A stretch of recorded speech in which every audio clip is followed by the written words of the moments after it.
on the set in 3, 2, 1, going live.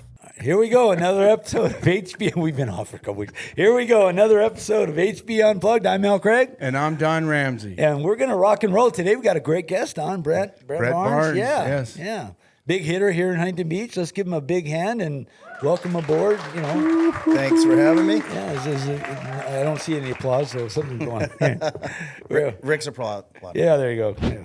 Actually, one of these days, Don, we're going to have a bunch of chairs here. We're going to invite people to come and sit in on some of our episodes. Okay, I think it'd be kind of cool. Yeah, that's good. So, anyways, Brett, what this show's all about. It's all about Huntington Beach and the Huntington Beach community, and Don and I are just trying to yet create another venue that people can go to and listen to and find out what's the happening stuff in Huntington Beach. Sounds great. Having you on the show is a big plus for us. I know you from the restaurant, from Dukes. Yeah. That's how we met. But I don't know, Don, go ahead and... Okay, so let's go ahead and tell us a little bit about Hawaii, how you got started in there. Oh, yeah. What happened with Keoki's and how that went. Well, you got a couple hours. Yeah. Yeah, really, I know, yeah. Okay. Well, The condensed version, 5 minutes. exactly. When I was 15, I up and moved to Maui, knowing nobody. Just wanted to go surfing, and I was a little bit ahead in school. And my parents said, "Cool, gave me $80." So $80. and I ended up sleeping on the beach for about a month and surfing every day, and finally got a job at Kapalua Bay Hotel as a busser and made $40 my first shift. And I was going, yes, I'm in. And eventually got an apartment and started working at HB Sports with Dick Metz, legendary, Dick Yeah, Metz. yeah. big legends. The man, yes. And ended up living in his house for about 13 years down the road. But and then that was right next to Kimo's, which was the first restaurant of our company called Tia's Restaurants in Hawaii. And unfortunately, it's burned down last couple years ago. But that's how I started in the restaurant thing. I was working with Dick, and then Dick sold to SEG Sports, Pete Syracuse, and all those guys from Rusty Pelican. And I went next door and started busting tables and bartending at Kimo's, and then worked for them all over the islands. Went and opened up Keoki's in Kauai, Duke's in Kauai, bunch of restaurants in California and all over the place. And then they asked me to open up Dukes Huntington, and I became a partner in that, and then a partner in Dukes Malibu, and that's how I ended up in California. I was never supposed to stay in California. You just come to set up a couple of supposed restaurants. to go back, and then you meet a girl, have a couple kids. There you go. Huntington Beach, here you are. Yeah. Are you stoked, though? I mean, this is the place. It is. I do miss Hawaii every day, and Don and I have talked about this many times. We have lots of mutual friends over there, and since I'm slowing down a little bit, it would be nice to go back and retire in Kauai. So we're kind of thinking about that. I'd love to go back to Maui, but Kauai is my favorite island. yeah, it's awesome. Molokai is my favorite, but I would move to Molokai in a second. But my wife would live on Maui, and I'd see her every 6 months, which might be good. That's for another Wait, show. we better edit that out, Alejandro. She's going to see this show and go, So I still have a very, Hawaii is my heart and soul, and I'm working for a restaurant company that's dedicated to Duke. It was such in my wheelhouse. So it worked out really good for me, and I fell in love with Huntington and the community, and I think Duke's was the cornerstone to bring it all together downtown and really start some cooperative stuff, working with other businesses and everybody seeing the vision what Huntington can be, especially downtown. And so we made a lot of strides that way and cleaned it up, and it looks good. And we still have work to do. Every town does, but everybody works together now, and that's really refreshing. So you're like saying Dukes was like really a pioneer of setting up Huntington Beach the way it is today, is what you're saying. Well, what happened was when they were redeveloping down there, that corner, that Used to be restaurant, Maxwell's. Yeah. it used to be Maxwell's, was the last piece, and by 112 restaurants wanted that spot, and by the grace of God, we got it. And that's another story. It's a really good one, but how we got it. But when we opened, our goal was to embrace the community like all our restaurants do in Hawaii and California. And everybody thought we were the big bad corporate monster. And just like Don does and you guys do around town, we just went went around and shook hands and introduced ourselves and hung out in other people's restaurants and made friends, and then we all ended up supporting each other. So it was really good. You didn't look at it as competitive. Yeah, and the more people that come down there, everybody's busier. So it's good for everybody. And Brett is the founder. Actually, it was your idea for Surf City Nights and the whole downtown bid, street fair, yeah, everything that happens downtown. That was his brain. So I'm learning a lot already. You know, going back to you're 15 years old. You know, working. You know, whatever. You know, busing. I mean, think about that from 15 till now. Look at what you've created. I had no idea you were that involved in the restaurant. I grew up in the restaurant business with my dad. He, nothing that big. He owned 3 restaurants at one time, but that was about the biggest it got. So and I know how hard that business is. It's hard. Going back to Kauai, so we had a place in Kauai for about 20 years, and I'd go there and surf, and I surfed and met the Smith brothers, the guys that he's referring to.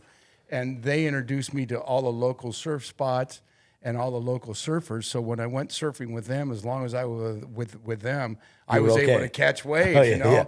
And so you didn't get pounded. It behooved me to make really good friends with these guys. And so when Keoki's opened up, I remember when it happened, they started hanging out at Keoki's, and they brought all the locals with them. Oh. And that's how they met you. Is that correct? That's exactly. And Keoki's restaurant became like a stable for all the locals to hang out at. Me and my wife loved that spot. We would go there too. And so how long ago was that? When Mike Smith came over here and I brought him to Dukes, and you know, he goes, wait a minute, how do you know this guy? And then small world. Yeah. And just kind of one of those things, but that Keoki's was, it still is. That is one of probably the best place on the South Shore. On the South Shore. Yeah, it's still a big local hangout, and that's important for us to have the locals hang out in our restaurants that are in the middle of big tourist areas. And the Smith brothers, Mike and Kurt Smith, the most hardcore Hawaiians you ever would meet. Full-blooded Hawaiians. Their last name is Smith. But they're full-blooded Hawaiians. I was going to say, are they white? What a trip. But both of them can surf like no other. Yeah, they rip. And Mike, they're both pretty good musicians. Mike's outstanding, has his own band. And Kurt's a golfer. They both became entrenched in our company, TS Restaurants, and became really good friends of our company. And they helped me, just like Don was saying, to paddle out at some spots where we probably had no business being out. Normally get your ass kicked. You paddle out with the Smith brothers, and hey, how you doing? You know, everybody's cool. Tight as Kini Maka, right? He's like the king of the island, literally. And like, I know him on first name basis, but I met him through Mike Smith and was able to surf Honolulu, the main spot. Like, everybody loves Honolulu. And those guys made my Kauai experience. I lived in Kauai for about 5 years after being in Maui, and just made it so much better hanging out with those guys. Lifelong friends. You see him, like, we run into him somewhere, and it's like he hadn't missed a beat. Unreal. Now, how much are you going back and forth? I'm assuming you're still going back to Hawaii quite a bit. I don't go as much now because I'm doing a project down in El Salvador. But Rick told me about that. Yeah, so I've been spending more time down there, but I go to Hawaii as much as I can. When I retired from Dukes and TS Restaurants, they gave me a bunch of trips to Hawaii, so I haven't used. Oh yeah, use them up. Yeah. And the last one will be, of course, you're gone. Yeah. So what are you doing down south? So the government, WSL, Graham Stapleberg, who runs North America and Europe, was at a contest down in El Salvador with the Minister of Tourism, and they were looking at this building on a new pier in La Libertad. And the Minister of Tourism looked over at Graham and says, do you know anybody that runs restaurants? And he called me and handed the phone to her, and 3 days later I was down there checking it out, and now we have a restaurant down there. Wow. So it's called Legends on the Pier. Looks like a Dukes and tastes like a Dukes, but it's called Legends. Yeah. Now, is that because there's Legends here?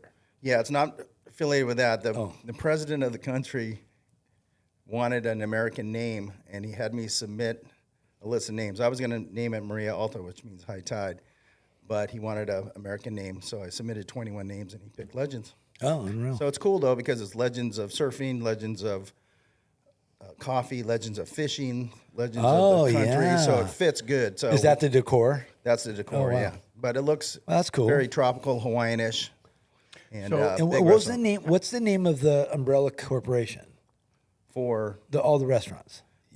this one restaurant in El Salvador? Is just me. That's separate. Okay, That's just so me. but all the rest other of one them- is TS Restaurants. So TS Yeah, restaurants. Rob Tebow, Sandy Saxon are And how many? How big is it? 13 restaurants. Oh, okay. Yeah, Yeah, it's good About to be size. 14. We're opening one on the Big Island finally. Oh wow, So that'll open next summer. wow. Brad, what was it about the director of tourism? How did that come into play? The Minister of Tourism. Minister of tourism. Yeah, she was. You know, they're really pushing. They call the whole country Surf City in El Salvador, not just Unreal. Do not they just where really? the surf spot. The whole country. You Yeah, go it's to the great airport, surf. Surf City, El Salvador. They're really all in on surf tourism. So she's in charge of making that happen. And the president's brother, Kareem Bukele, is in charge of all tourism. And they have a 30-year plan to really build infrastructure that helps, water, roads, amenities, and all that stuff. But they want to cater to surfing. And they want to do pro contests forever. They want to Wow. develop, some developmental teams for their country and all of Latin America. So they're really all in, and I'm helping with that part of it as well to entice other investors from California and all over the United States to come down there and do some business down there related to surfing or not, because they really are welcoming everybody in to build it to their potential. They have a lot of potential. It's a beautiful country. The surf is incredible. Water's warm. Coldest the water And gets is what about- 83. What about safety, crime? Totally safe. Wow. Totally 100% safe. My wife goes down there all the time. We've been all over the country and in areas where in the past you would never think about going in, and it's all totally safe. Can the Board Riders Club get involved in that? Absolutely. Yeah, didn't we start a board rider club down there? Or is it, I one's think gonna we start? talked about it, but yeah, that would be a good step. Yeah. And we're trying to help their lifeguards because they're just started their lifeguard program. So I've engaged the Huntington lifeguards to help them out. Don, you'd have an American organization. Sounds to me like it would be one of the first American organizations if you did that. Yeah, we've talked about it. I'm not sure where it is today, but actually I'm in a board meeting next week. I'll Bring bring it up. that up. Yeah. I'll come. Yeah, okay, yeah. There you go. I haven't said a few At the words. Board Rider Cafe, bro. Yeah, I got to go over there and eat. I got to go over there and eat. So, Brett, you and I met. It was kind of interesting for the people that know Cruise Night. I remember thinking about doing it. I had met Don about that same time, and he was into the VWs, and I was into hot rods, and that's how we ended up meeting. I started this idea thinking, hey, I wonder, I had an ulterior motive. Obviously, my big shop, I wanted cars in my shop because I make revenue if I do cars. So I thought, well, hell, if I invite all these hot rods every Wednesday night to come, I'll pick a restaurant downtown, and what we'll do is we'll do I had to find out through the police department because cruising is illegal in the state of California. I think a lot of states. Anyway, they approved me to go do 2 passes only in one direction. You can't bypass each other. You have only one direction. So we'd go around, we'd go the pass, and then we went around both sides, came back down Walnut one last time, and instead of going into a parking structure, I had met with you, and we talked about having all the hot rods park in your parking lot, which was cool. It was awesome. It was freaking awesome. Because we'd pull in, and everybody would cross the street. All the spectators from Main Street would walk across. We'd get a lot of people in the restaurant. And the hot rods would pull in and go around the valet circle and then go back down and park on the lower, closest to the pier, lower parking lot there. But it ended up being where we were always, he even made a comment, he goes, you picked the Wednesday night when no one's ever here, and now you picked Wednesday night, everybody's here. Remember it started getting busy on Wednesday nights? I'm like, what the hell, man? I picked Wednesday night so there would be nobody in the restaurant. We'd have the place to ourselves, and every time we turned around, it's like, we're packed. Hey, Brett, are we open? No, we're packed. And I'm like, oh my God, shit. Which is a good thing, but that led to more stuff. The Viper Club and motorcycle guys, and everybody calls us now and says, hey, can we kind of do that model? And I said, absolutely. It's just another piece of the puzzle. People love cruising the coast, stop and have some food, and then keep cruising. It doesn't get any better than that. Yeah. When And look at the view. yeah, so when I first, or a couple. I think after the second or third time when I did the whole Huntington Beach Pier with VW buses, we remember I brought in shirts for all your staff, and everybody wore a Cowabunga Van T-shirt. All the waiters and waitresses and busboys, everybody had them. So it was I love that. Get the uniform off and wear a cool shirt. That's cool. Are you still involved in Dukes here? Yeah, I'm an owner, be an owner for life, and then after I'm long gone, then my kids and my wife or whoever will still be an owner. So I had no idea. The way our structure works, that's how it works. It always stays in the family, it's really good. That's how Sandy set it up. Yeah.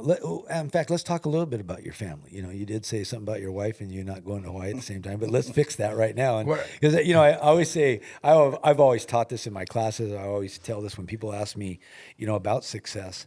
I say, next to every great businessman is his better half that helped get him there. And I don't know how you feel about that, Ernie, but no, that's 100% right. And I met her in the restaurant. And what's her name? Autumn. And I think we had the trailer in the parking lot doing interviews while we were finishing up the building. And I think she was our second or third interview, and I ended up being her fourth interview or something like that. And didn't think anything of it. We hired her, and we worked together for a couple years, and we opened in 98, and we ended up getting married in 2004. I did have to let her go before I married her. Because she did something nefarious. No, I'm just kidding. Oh, God, great. God, yeah. No, you might be sleeping on the couch tonight. He's just kidding. No, I'm might just be kidding. sleeping on the couch tonight. I'm just kidding. It's just one of those things that is better if we don't work together, right? Oh, that's what it was, yeah. And she probably agreed. yeah, totally. And it's much nicer. And like you said, I worked so hard in those years building Dukes that I was working a lot. And it was nice to have her there backing me up, being there, going to all the different things that Don and I have to go to. And, meetings here, you get home at 9, you get to work at 6, and you're home at 9 at night. It's, long days. But having her there by my side just made it easier. And then we, had kids together and all that. It just... How many kids? We have 3 kids. Wow. Age? 28, 27, and 19. Oh, cool. Yeah, 2 boys and a girl. And do they surf? yes, they all surf. Both of them were on the surf team. I coached them both. Wow. Yeah, well, yeah. I still coach the Huntington High surf team. We had a contest today against Pacifica Christian. And how we do? We won. Thank you very much. Huntington Beach is hard to beat. Yeah, you're right. Just so you know. We surf against Edison next Tuesday, so that'll be a hard one. That'll be a good one. They're good this year. But we're pretty good too. How long have you been coaching the high school team? I was trying to figure that out before I came in here, but it's around 17 years, something like that. Wow. 18 years, yeah. We've won a couple of national championships together, a couple state titles together, Sunset League. I think we've won every year except one when Newport Harbor beat us. So it's coaching the kids. And at one point I was coaching Dwyer Middle School and the high school, being an assistant in both, which is super cool, bouncing back and forth and seeing these kids grow. Like Colby Ipa. Oh, I had him for 7 years, and he was the same age as my daughter, so they became very, very good friends. He was over my house more than any other. The whole group was at my house all the time. And he used to jump off their roof into the pool. Yeah. And of course, Colby, I say, don't go to the upper level, and I'd go inside, and of course, he's up on the upper level. But and they weren't doing jumping off; they were doing backflips off it. Oh God! But so seeing those kids grow through the program, and then they come see you on the beach when they're through college and stuff, and saying, "Hey, coach, it's so rewarding." Most of these kids turn out, all of them are great kids, and surfing really keeps them grounded. Well, that's respectful leadership. Yeah. I mean, and Andrew Verdone, our head coach, paving the way for him. Yeah, so having my daughter through that program, she was one of our captains with Colby on their senior year in 23, and just under leadership of Verdone, he's taught me, Coach Andy Verdone, he's taught me a lot about how you can direct these kids, just little things to get them onto the path instead of going the other way. Yeah, and staying in school and doing your work and getting through it. And they all come and go, you made me go to class, and pass that class so I could surf for you. And then they end up going to college and the whole story. So a lot of success stories through that program. Yeah, and continued success with surfing. Absolutely. There's so many hot surfers that come out of Huntington. It's insane. I love watching the Groms out there today. Like, I see these little kids out there like, fuck, I never surfed like that when I was that age. Well, the technology's a little bit different now than it was when we were younger. Yeah. The best thing about the kids is that they surf for life. It's not just for high school. Most of them surf in high school on the team, and then they don't do any competitive surfing after that. You know, who's going to make it? It's like the NBA. What are there, 156 guys or whatever? It's hard. There's not a lot of Bailey Turners in the world. Not a lot of Bailey Turners, Kelly Slaters, or Yeah. what Verdone say was if you think you're the next Kelly Slater, then you're not. You're not. Exactly. Yeah, you think that's beyond belief to see, guys like that and how they. Probably one of the all-time greatest surf movies, and as you know, we watched them all. I thought that Momentum Generation was it was so emotional for me, because to watch how they grew up together and what they did together, those guys in the tight-knit circle, living in that little house. One of the most captivating part of that, because I was never a big wave rider, never. I always had that fear. He hesitates at loss. All I thought is me being pitched out, yeah.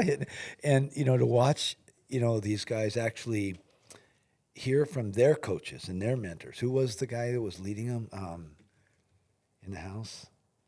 But he said, look, you paddle out at 3 to 5 feet. Get used to it. Then you paddle out at, 5 to 7 feet. You get used to it. Then you paddle out at 7 to 10 feet. And then Kelly Slater says, we were taking off on 20-foot face waves, and we weren't thinking twice about it because they had built up to it. They worked their way up to that level, especially being that young. I was like, holy shit. I paddle out at Blacks down in San Diego, 8 to 10 foot. It's like your heart's going to pound out of your friggin' chest. You just watch the kelp bed dry. So you're like, oh, shit. You're scratch it out there. Yeah, when we had Kelly Slater on the show, he was going to stay. He didn't want to do it, and he goes, "Okay, I'll do it." Yeah. And so he came on, and he was. I'll stay for a little. Dude, he ended up being there for 35 minutes, 40 minutes almost. Yeah. It's funny when he gets on a roll. He's going. He got on a roll. He actually excused himself because he had to go. Take his picture or something like he had that to do with something somebody. with Al Merrick. He had to go meet with Al. Yeah, and tell him goodbye. He was That leaving. was right. He was leaving. So Kelly said, "Hey, excuse me, guys, I'll be right back." And I thought, "Oh, we lost him." I just figured that. Yeah. And he walks over, and then he comes back and sits down and puts a headset on, and then David Nuevo walked over. That was a good show. Yeah, he thinks. He's a thinker. Yeah. Hey, Brett, tell us about the Surf Museum, how you got involved with the Surf Museum and how that all started. Wow, when I came to town and opened up Dukes. So this is 98. 98, and one of the first people to come sit on the bench, you had 2 benches when you walk in the door, and Natalie, She's the Coach founder of the Surf Museum. Coach comes in and she sits on the thing and she asks for me, and he's in a meeting. She goes, "I'm not leaving until I talk to him."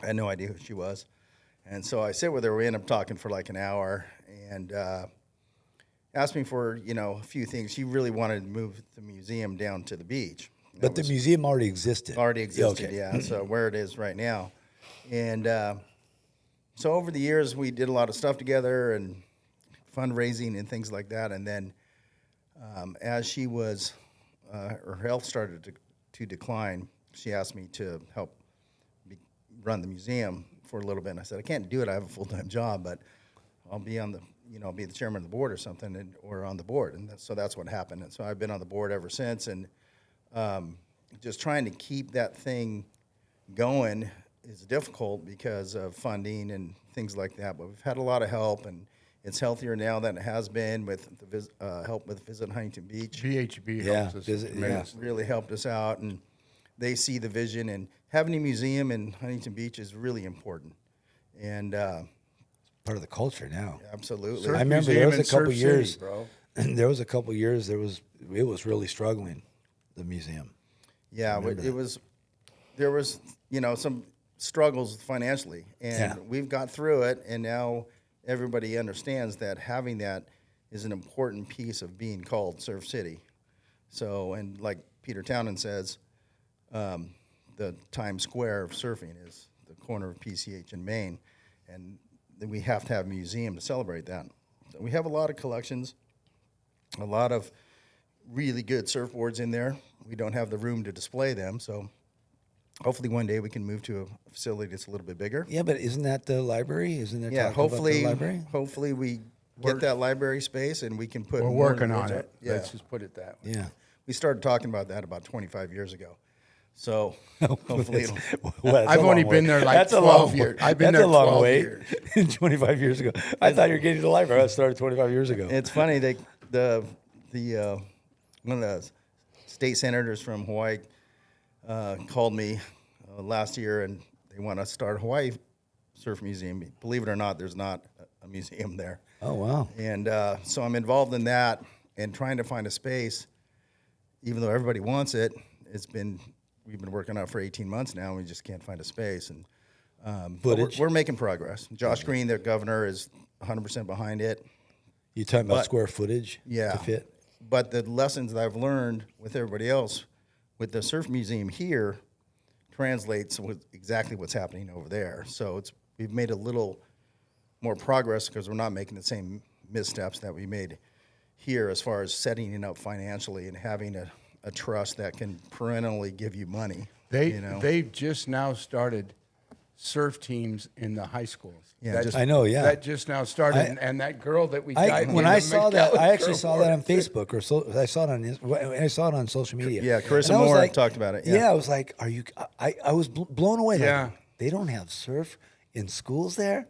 That was unreal to me. Okay, so 2 years ago, every year we give out this award called the McAllister Award, the Surfing Walk of Fame, and the Huntington Beach International Surfing Museum, and it's given to the person that wins or scores high in the NSSA, but even scores higher in her schoolwork and what she does to help the community. And this girl that we picked that won it is the same girl that wanted to start surfing in high schools in Hawaii. And she's the one that brought it forward and worked on it, and she was in that photo. What was the holdup? Why would they? Well, to become like a CIF sport in California, same thing over there. They call it, I forget what they call it, but to become a certified sport it's a long process. And they got the idea originally from Coach Verdone, and when they would come over and surf in the nationals, they'd go, look at all these high schools here. Why isn't this? They were just doing it as a club, but to do it like we do it, where we serve home and away, just like a basketball team, and you have points, and you win the league, and you get a banner in the gym, the whole story. Nobody really got behind it until this coach's daughter really got behind it and went to everybody. I was just talking about Josh Green, and everybody said we have to make this a certified sport, and I think it just got ratified last week. Yeah, last week it became. Yeah, I real. saw it. Yeah, I was like, wow, I was blown away that wasn't like they weren't you like the would think first that to it do was, it. You know, like that they would be the pioneers of a It's program just like surfing. I mean, come on. everybody does it. Yeah. Well, it's better for us because they used to bring an all-star team basically from all islands to come serve nationals. So now they have to do Thank it by God school. we don't have that. Because Kahuku was good one year. There's, and then, there's limitations now. Yeah.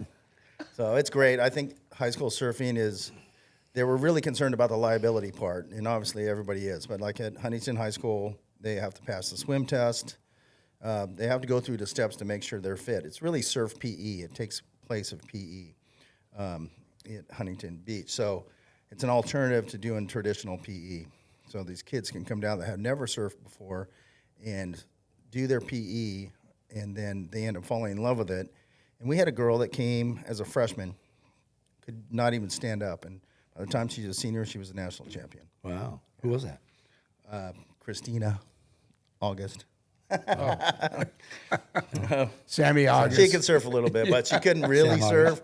And then she became a really good surfer, and she still is. She lives in Long Beach and still surfs all the time. Unreal. Yeah. There you go. So. What does Huntington Beach mean to you, Brent, and for you? For me, it means it's really where I learned what community means. I mean, Unreal. growing up in Hawaii, there's that sense of community, and everybody takes care of each other. And Maui's a really small town, especially Lahaina. I mean, less than 10,000 people live there full time. So you know everybody, but there are so many. There are 18 million tourists, I think, go to Maui a year. So it's a weird thing. A mix. But when I came to Huntington, I brought that spirit of aloha with me, and I tried to spread it out to my staff first. But really bringing bringing a sense of community, and Huntington taught me that is that it's a big town, but it's really small, and it really is proud of what it is and what they represent, and they've taken that seriously, and they protect it, and I think that's good. And it's really taught me that if no matter what you think, politically or otherwise, everybody can do stuff together to make our town better. And that's what's happened over the last 25 years, 30 years. And it's a testament. Everybody talks about Huntington all over the world. All over the world. Yeah. Exactly. And about that they come together when they have to get stuff done, they get it done. And they talk about it, and they figure out the best course, and let's go for it. And you might make a mistake, and then, well, do it again. And resiliency and community and being honest with each other and having fun at the same time, but really recognizing that we're an authentic surf town. Yeah. One of the last ones around. And it's really important to keep that because people come here because of that. In all these past 15, 18 years here, for me, when I travel to go train, and people say, "Oh, where are you from?" Huntington Beach. "Oh, you surf?" Like, it's just like, that's it. "Oh, you're Huntington Beach." They just look at that. "Oh, you surf?" Not, "What's it like living on the beach?" or "What's the beach like?" No, you surf. That's I think we all really felt the aloha at Kobe's paddle out. Absolutely. That was powerful. That paddle out, with the way that the Pai family spoke, articulate, and I mean, you could feel the love in that paddle out. It was out in the water, and you were out in the water. You could feel it. It was unreal. Yeah. We've all been, we're old enough. We've been to a lot of paddle outs. Yeah. And Yeah. Seems like too many. But to be with one for Colby, 20 years old, it brought all the young people plus a lot of us together. I think that was the significant difference. And you could see fathers and daughters and fathers and sons hugging on the beach and paddling out together. That's what Colby brought all that together and reminded everybody how important it is to be a family. Family, yes. Yeah. Totally agree. I didn't until that morning when everybody started talking, I realized what everybody meant by "I am Kobe." And it was his aloha that we need to be Kobe, like him, spreading that aloha, spreading that love, and being that individual who he was. And I didn't know him that well. The last time I saw him was just a couple weeks before he passed. I went in, he was in the surf shop, and I says, "Hey," he says, "your dad's going to be getting a lot more autographs now." Why? Because he was on our podcast show. He started laughing. He goes, "Yeah, my dad likes all that stuff." Yeah. I was talking about it when he got inducted into the Hall of Fame, and I didn't know the IPAs at all when I moved here, but I knew Ben, and I met Ben surfing in Hawaii, off by accident. Yeah, tell that story. I was pretty afraid of. Everybody was afraid of Ben. Not really, but I didn't know. He's Ben IPA, okay? It was intimidating. Of course, I knew who he was, but I'd been living in Maui for a lot of years, and I moved to Oahu to open up Dukes Waikiki, and there's this. If you're at Diamond Head, there's 3 different spots. There's this little spot called Brown's right before Black Point that it's hard to paddle out. No tourists ever go there. It's hard to even figure out where it is, but I surfed it a lot. So one day after work, I paddle out, and the surf is firing 4 to 6 feet, and as good as it gets. And there's 4 guys out, and I had borrowed a board from Dukes. I didn't want to go all the way home to Kaimuki and come back, so I just grabbed a board out of the rack and went down there, paddle out, no leash. And it's very reefy and shallow and not super friendly. But there's 4 guys out there, and paddle out, no problem. and then I recognized one of them as Ben Ipa. So the stories about Ben were legendary already, but I heard he had a metal plate in his head, and if he's out surfing and it gets warm, the plate gets warm, he gets angry. So I'm going, he's been out here. I better stay away from this guy. So anyway, I'm out there for a little bit, and I'm catching the insiders, and finally, they're all 4 of them are in the inside, and I'm outside, and the set of the day comes in, and I'm going, okay, I'm gonna go, I'm by myself. So I'm paddling for one of the good ones, and Ben's paddling out, going, go, brah, go, brah. And I didn't want to go. I was heaving. These guys are all looking at me, these legendary Hawaiian guys. The decision has to be made right there. And I went. You're a failure or a success. So I went and got, one of the best waves of my life. And then we all went in together a little bit later and ended up talking to him and introduced myself. And then, of course, we knew everybody, Dick Metz, and he'd go, so you know all those guys? Then it was on. And then Ben and I became pretty well acquainted. And then when I moved to open up Dukes Huntington, and I meet Duke and Val and their kids when they're little and as they grew, the connection just was so much greater for me. Yeah. So the reason that story is so good, because it did trickle down to Colby. And he did spread that aloha all over Main Street. And even in the water, he could be a little feisty, but he helped surfers that couldn't surf too. He did. He was just a good all-around kid. And that comes from his granddad, working all the way through Aquila and Duke and, his sister and his mom. And it's a good connection to keep that aloha spirit here in Huntington. It's having the Ipas around. And even though we lost a good one, the connection will always be here. Nobody's going to forget that kid. Yeah, he had a huge impact. He did. For a 20-year-old to have that kind of impact and, all those people paddling I think, out. like you said, I think it was a combination of all the younger. I took a photograph and I got down real low on the sand and did a photograph. It was when Duke had all the boys behind him. And it was like a kind of a half moon circle of these young Grom surfers with Duke right in the middle. And I took that. I got to get that shot framed and get it out there because it was a really nice picture. Yeah, I know we got to go, but and it wasn't talked about it as much as I wanted it to, was after he had passed, 2 days after, all his friends put KA on the bottom of their surfboards with spray paint, and they did their own little paddle out. Oh, yeah, I heard about that. And they were out on the north side. There was about 30 of them. And Kobe had told this, as he was growing up, he would tell his friends, when I come back, I would like to be a dolphin so he can still surf.